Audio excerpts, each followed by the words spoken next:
People wanted to like Reagan. He was very likable, and what he had to say most of the time was a great message.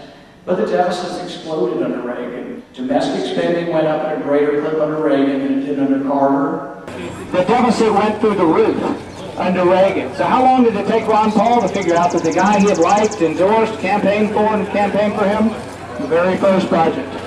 Ron Paul voted no against the very first Reagan budget. All bold evils, everybody lauded this great budget. It was $100 billion in debt. This was 3 times greater than Jimmy Carter's worst deficit. Domestic spending went up more rapidly in the 80s than it did under Carter. You know, we wanted Reagan to veto a budget or to have balanced budgets, and he didn't do it.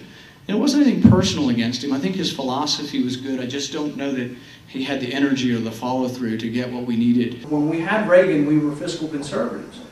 Well, unfortunately, even that wasn't true.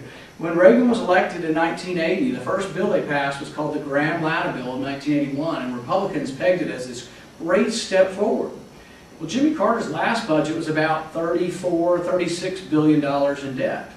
Well, it turns out Reagan's first budget turned out to be $110 billion in debt. And for each successive year, the deficit rose throughout Reagan's 2 terms. We were in charge during the Reagan term, the next Bush's term, this last Bush. The deficits were horrendous under the Republicans. During Reagan's 2 terms, domestic spending went up faster than Jimmy Carter. The deficit exploded because domestic spending rose faster under Reagan, so did military, but domestic spending rose faster under Reagan than under Jimmy Carter. We have to admit our failings because we're not going to get new people unless we become believable as a party again. Why did the deficit rise? Because spending rose more dramatically under Reagan than it did under Carter. We say, well, Reagan's a conservative, Carter's a liberal.